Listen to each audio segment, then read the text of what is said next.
안녕하세요, 김난도입니다.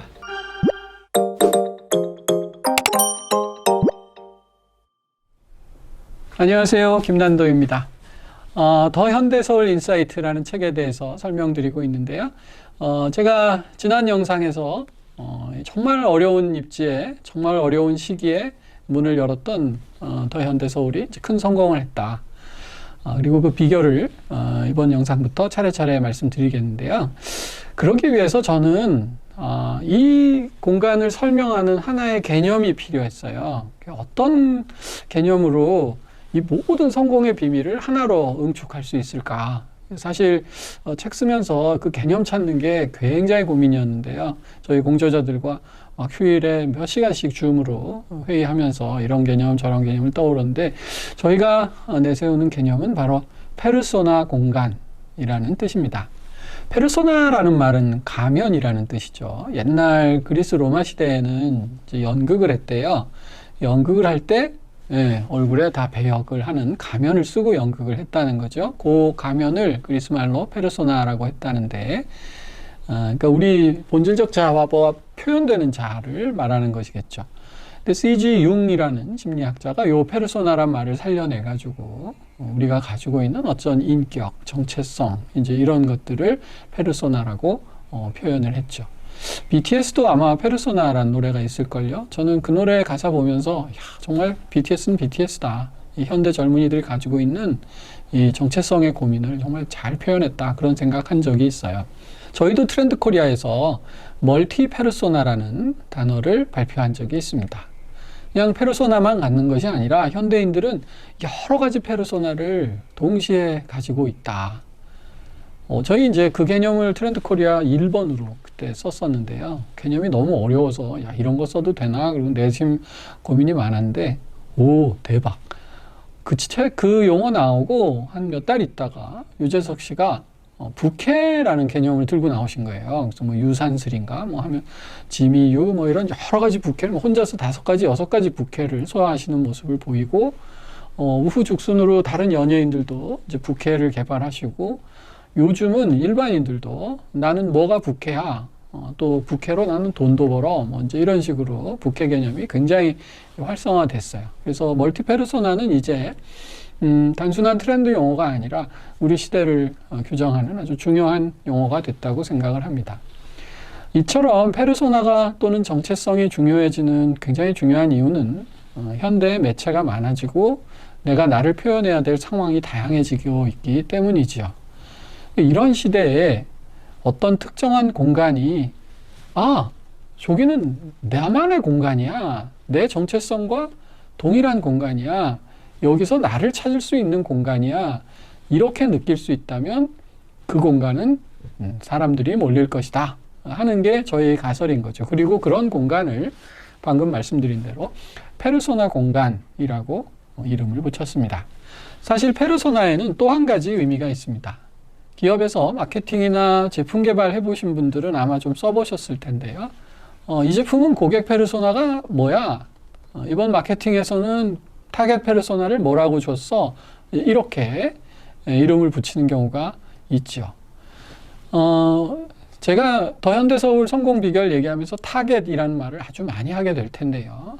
사실 제품이나 어떤 서비스가 나왔을 때 이걸 누구에게 판매할 것이냐 하는 것이 굉장히 중요한 이슈가 됐고요. 그걸 단순히 뭐 20대 여성에게 판매하겠다 이런 게 아니고요. 나이는 24살이고 작년에 대학을 졸업했고 지금은 어디에서 근무하고 거주는 뭐 판교에서 하고 가족은 있지만 자기는 이제 혼자 살고 있고 강아지를 2마리 기르고 있고 뭐 이제 하는 식으로 너무너무 구체적이고 세밀하게 그 타겟 고객을 묘사해 놓고 그 묘사를 흔히 고객 페르소나라고 부릅니다. 그래서 이 고객 페르소나에 딱 들어맞는 그런 공간을 만들어야 한다 하는 것이 페르소나 공간의 두 번째 의미입니다. 그래서 이제 이런 공간을 만드는 것을 페르소나 공간인데, 그러니까 이 개념을 사용하자면 더 현대서울이 그 상권의 오지에서 성공할 수 있었던 가장 중요한 이유는 페르소나 공간을 만들어내는데 성공했기 때문이다. 이렇게 요약할 수 있겠습니다. 그러면 질문이 계속 되겠죠? 정말요? 교수님, 그러면 어떻게 하면 페르소나 공간을 만들어낼 수 있을까요? 이게 이제 질문이겠죠. 예, 거기에 대한 답을 저희는 7가지로 찾아봤던 것이죠. 페르소나 공간이 되기 위한 7가지 비밀, 또 더 현대 서울이 성공할 수 있었던 7가지 비밀, 지금부터 하나씩 살펴보도록 하겠습니다. 첫 번째는 위기 인식력이 중요하다 하는 것입니다. 지금 위기고 우리는 변화해야 된다는 인식 자체가 굉장히 중요하다 하는 말입니다. 어떻게 들으면 굉장히 뭐랄까요, 당연한 말 같은데 이게 당연하지 않습니다. 다시 말씀드려서 위기를 위기라고 인식하지 못하는 것이 가장 큰 위기다라는 것이죠. 그래서 당신의 위기를 낭비하지 않는 것이 중요하다, 이 말씀을 드리고 싶습니다. 그래서 영어로 하자면, 굳이 용어를 만들면 Crisis Literacy라고 말할 수 있겠습니다. Literacy라는 말 아세요? 이게 보통 문맹자라는 말 있죠. 글을 못 읽는 사람, 이런 분들을 illiterate이라고 하고요. 글을 읽을 수 있는 사람들을 이제 리터릿한 사람이다, 이렇게 부르는데요. 그러니까 문해력이 있다, 이렇게 보통 해석을 합니다. 근데 요새요, 이 리터러시란 말이 여기저기 붙어서 되게 많이 쓰여요. 미디어 리터러시, 여러 가지 미디어를 잘 쓸 수 있는, 이해할 수 있는 능력. 브랜드 리터러시, 이런저런 브랜드를 잘 이해할 수 있는 능력. 컨슈머 리터러시, 뭐 또 이 컨슈머로서, 소비자로서 뭐 반품도 하고 뭐 교환도 하고 환불도 시킬 수 있는 그런 여러 가지 이 능력. 뭐 그래서 무슨 리터러시란 말들을 많이 쓰시죠. 우리 어르신들 이제 맥도날드 같은 데 갔을 때 이 키오스크 잘 못 써서 힘드실 때 많잖아요. 그럴 때 우리가 이제 키오스크 리터러시가 부족하다, 이런 말씀 많이 합니다. 근데 여기다가 크라이스 리터러시라는 말을 붙이고 싶어요. 그러니까 지금 위기인데 우리가 위기라는 상황을 이해할 수 있는 능력이 아주 중요해졌다는 거죠. 가만히 보면 지금 엄청난 변화의 시기를 걷고 있고, 우리가 이 시기를, 변화를 통해서, 혁신을 통해서 헤쳐나가야 되는데, 과거에 성공적이었던 경영인들은 아니야, 내가 다 해봐서 알아, 잘 해봐서 알아, 뭐 이거 하던 대로 잘 하면 돼 라고 생각을 많이 하시는데요. 이런 게, 그러니까 위기를 위기로 인식하지 못하는 게 진짜 큰 위기다 하는 것입니다. 이런 걸 조금 어려운 말로요, 휴브리스라고 부릅니다. 휴브리스는 인간의 오만이라는 뜻인데요. 인간은 사실 경험의 동물이죠. 여러분도 저도 우리 경험이 우리 지금의 나를 만듭니다. 근데 그 경험이 성공적이었을 때 조금 위험하죠. 나는 성공의 비결을 안다, 이렇게 자신만만해지기 쉽거든요. 오히려 실패했으면 사람이 겸허해져요. 그래서 그때 왜 실패했을까? 이번엔 뭘 바꿔볼까? 이런 생각을 하는데, 성공이 있으면요, 이걸 반복하면 나는 계속 성공할 수 있다는 하나의 일반론을 갖게 되죠. 근데 문제는 그때 성공할 때의 조건과 지금의 조건이 다르다는 것입니다. 그러니까 조건이 바뀌었기 때문에 내 성공의 공식도 바뀌어야 되는데, 사람들은 그 조건의 변화를 잘 인지하지 못하죠. 그리고 이 성공은 전적으로 내 능력의 문제였다고 생각해요. 그래서 사람이 조금 오만해지기 시작합니다. 그래서 하던 일을 계속 하지요. 그러면 패망한다. 이걸 역사학자 아놀드 토인비가 거의 일반론화 시켜가지고 휴브리스, 인간의 오만이라는 단어로 했습니다. 더 현대 서울이 여의도에 백화점을 출점하기로 했을 때 정말 많은 여러 가지 제약이 있다는 말씀은 드렸습니다. 이게 굉장한 위기죠.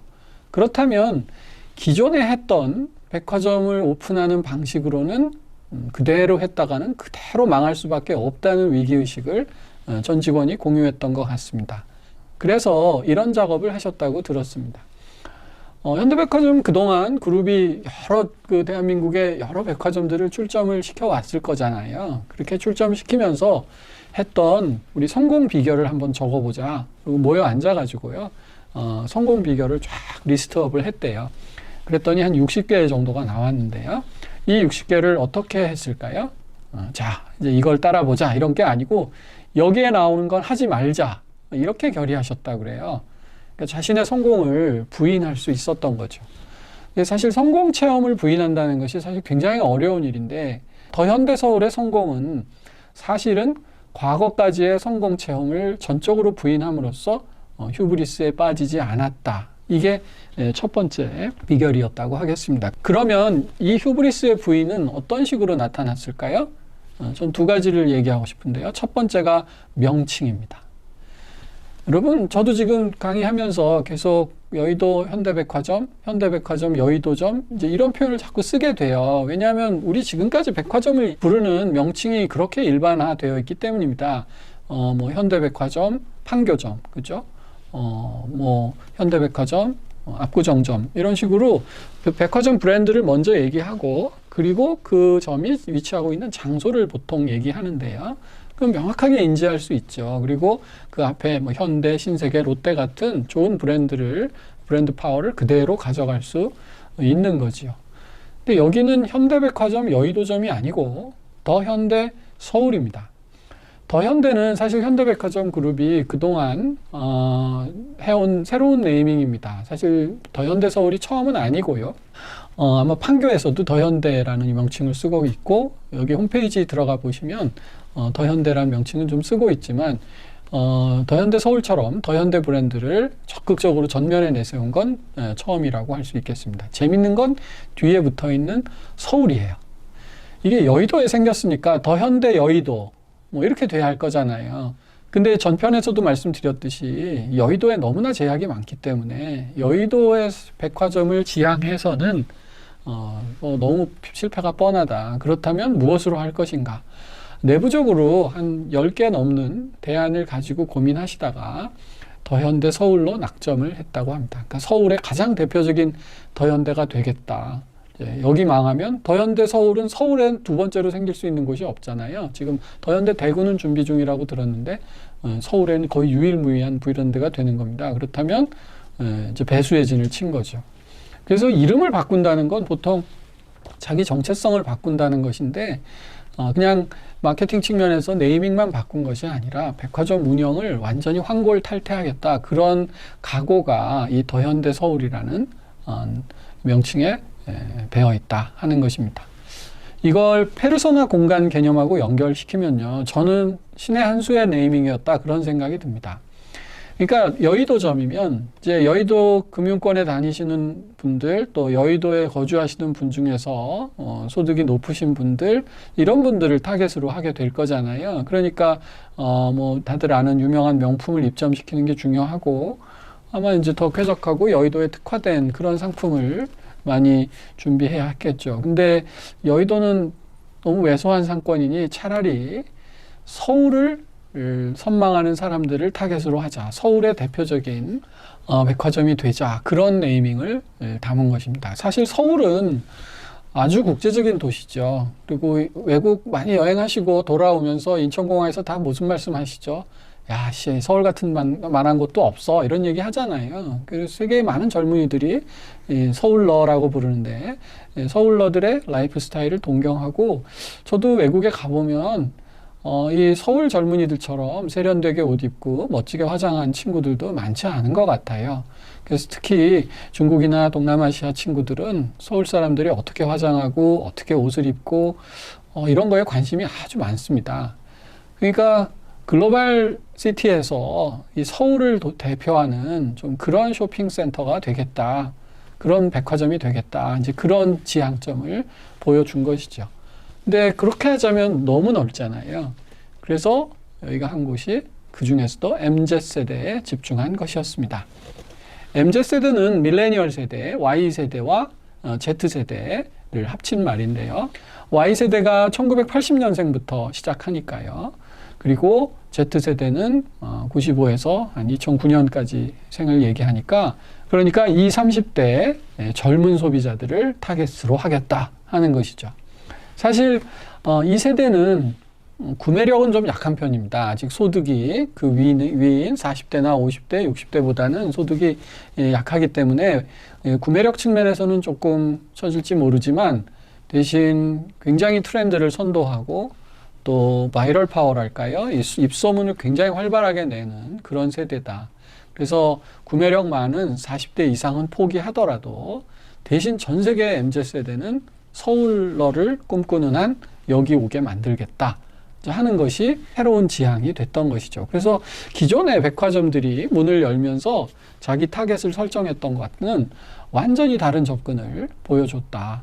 이런 접근은 정말 시대적인 위기, 그리고 여의도라는 지역의 위기, 그리고 팬데믹의 위기, 이 3대 위기가 아니었으면 나올 수 없는 결론이 아니었을까? 저는 사후적이지만 그렇게 생각을 해봅니다. 그래서 성공의 첫 출발은 crisis literacy, 위기의 인식력이 남달랐다. 이렇게 요약할 수 있겠습니다.